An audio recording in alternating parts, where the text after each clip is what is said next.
Hey, what's shaking, everyone? I want you to cast your minds back a few months and remember when COVID-19 was going to kill everybody in the Western world at a rate of what? What were the popular numbers out there? 10, 15, 20% of infected people were just going to drop dead? It was the second coming of the Spanish flu, and in order to combat this, we were supposed to lock down for 15 days to flatten the curve, and then that 15 days quickly turned into 30, and then 30 turned into 2 months. And now it's, well, fuck, it's practically old enough to slap on the water wings and go for a dip with Roman Polanski, but I kid. So does Bill Clinton. Anyways, so, on the next page here, got a couple of death certificates out of Cleveland here. And it shows we got a 77-year-old man here. He underlying health conditions, chronic obstructive pulmonary disease and hypertension, but listed as a COVID death with acute respiratory acidosis, which layman's terms is shortness of breath. And we also got another instance of a COVID death. 34-year-old female who marked down for the commie cough, pneumonia, and acute respiratory distress syndrome. Another thing we don't really have any information on, it's obviously just a little snippet of the death certificates here, but we don't have any kind of information what their lifestyle choices were, what they weighed in at, what their BMI is. We have no external sources, but that's just your general, they came in and had symptoms and died of the cough. So, yeah, it's a COVID death, right? Plenty of those cases out there. And actually, if you want to take a look, questions raised after fatal motorcycle crash listed as COVID-19 death. Now, as much as I'd like to believe that this is true, it was originally reported as being a COVID death. I kid you not. But, yeah, we'll just go down here a little bit further. Yeah. So, even though it was originally reported and logged as a COVID death, 2 days later they recounted it. But it's very telling what Raul Pino had to say. He's Orange County health official. His quote, in regards to the motorcycle crash and what he actually believed happened. In regards to being a COVID death, I don't think so. I have to double check, Pino said. We were arguing, discussing, or trying to argue with the state, not because of the numbers. It's 100. Doesn't make a difference if it's 99. But the fact that the individual didn't die from COVID-19, died in the crash, you could argue, or actually argue, that it could have been COVID-19. The fuck? That caused them to crash. I don't know what the conclusions are of that one. That's a little suspect. A little more than a little suspect, actually. But what else is telling here is it doesn't make a difference between 100 or 99. At the beginning of the pandemic, President Trump passed the CARES Act. I'm sure you've at least heard of it, but it's a big bailout for all the citizens as well as the healthcare providers. And I've actually got it pulled up right here. I've got this section highlighted because I want to show you that in order for hospitals to get a little part of the fund that was made available through the CARES Act, your hospital actually had to have at least 100 confirmed COVID patients between January 1st and April 10th to take a bit of the $10 billion. And then if you continued to treat, you'd also be open for another $2 billion as well as another $10 billion if you were in the same category. So it was very telling what Dr. Pino had to say there. Obviously, they need to hit the certain threshold in order to have access to the $22 billion.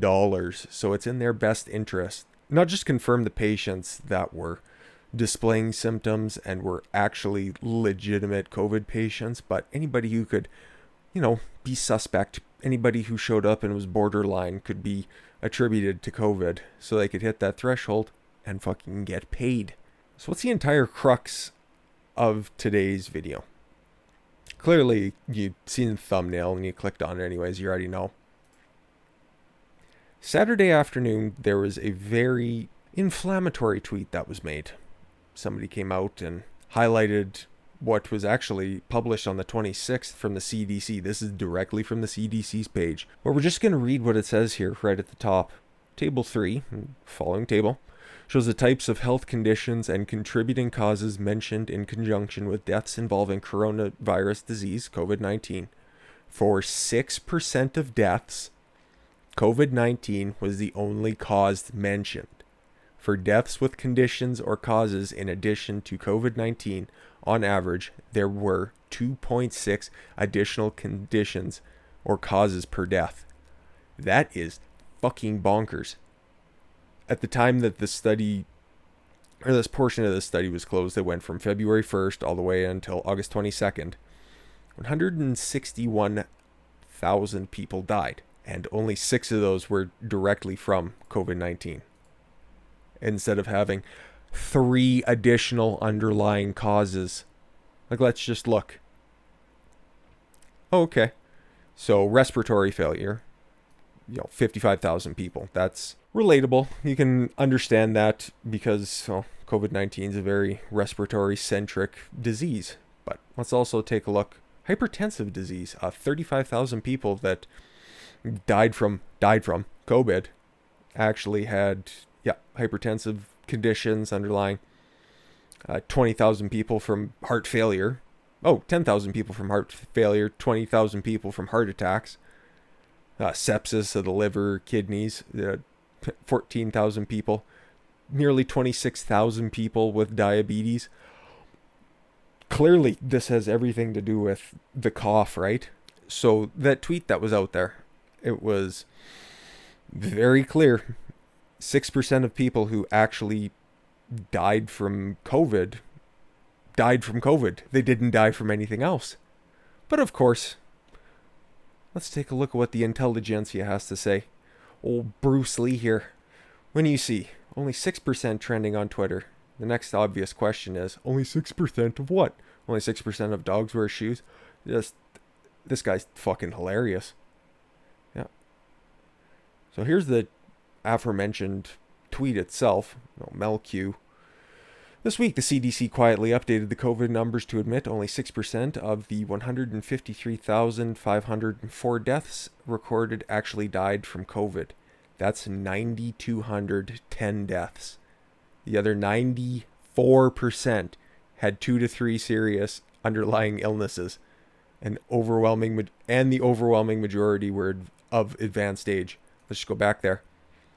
As you can see, 161,000. Let's just go retirement age on. 34,000 to 65 to 64. 75 to 84 was another 42,000, and then 51,000 for people over 85. And that's because people like Governor Cuomo, Governor Whitmer in Michigan, the name's escaping me, but the governor of New Jersey as well, slapped a whole bunch of sick people in nursing homes and killed off all the elderly that were in there that were compromised, that had the 2 to 3 additional underlying health issues. But let's not let that get in the way of pushing the narrative of destroying the economy. So yeah, instead of actually looking at the tweet that Mel actually sent out and highlighted all these instances, Bruce writes here, the Q doesn't stand for quahog or quick, say Yosemite. Seems to stand for QAnon, the far-right conspiracy theory that Trump endorsed it, so that's bad. Because as you can see, retweeted by Donald J. Trump. Because all of these numbers are horseshit. But Bruce Lee tries to justify his terrible position. One itty-bitty problem with the tweet, though, it does not accurately portray what the CDC said on its website. I beg to differ. That's why you search the original tweet now, you'll get a message saying this tweet is no longer available because it violated the Twitter rules. Oh, okay, just like how every BitChute link violates Twitter rules because they're dangerous. If you want to know what the original tweet was inaccurate or misleading, just read the rest of the CDC indicated after 6%. For deaths with conditions or causes in addition to COVID-19, on average, there were 2.6 additional conditions or causes per death. How does that invalidate anything that she tweeted? We just read that. I clearly displayed 6% of people died from COVID. That's what Mel wrote in her tweet. 9,200 people died exclusively from COVID. I'm at a loss for words. And it seems to happen often when I'm reading from any of these supposedly authoritative sources, but Speaking of authoritative sources, let's go right to the horse's ass. Twitter removes QAnon supporters' false claim about coronavirus statistics that Trump had retweeted. Orange Man believes it, therefore Orange Man bad. Yeah. Twitter on Sunday took down a tweet containing a false claim about coronavirus death statistics. How is it false? We just looked at the information. The rest of it just goes on to bash the QAnon conspiracy and just continues to bash the president because, well, it's CNN. You should probably know what to expect at this point. But 6% of people that were said to have died from COVID, of the 161,000 people, is that worth destroying the economy over? Is that worth the undue suffering, rather, that has happened over the past few months? In my opinion, take this with a grain of salt. All of these ridiculous authoritarian overreaches in what they call as safety precautions, they should be lifted right now. Because 9,200 deaths over, 6 months? Doesn't mean there should be sneeze guards everywhere. Doesn't mean that we should all be wearing masks all the time. And if Joe Biden gets elected, he wants a 3-month-long mask mandate. No. 9,200 people died of this virus. That's it. Fucking get your shit together. That's it for today's video, guys. I really thank you for supporting me here recently. It's been a lot of fun, and let's keep it going. I've been Don Khan-Swaylo, and I want you guys to follow your gut and get after it. Take care, everyone.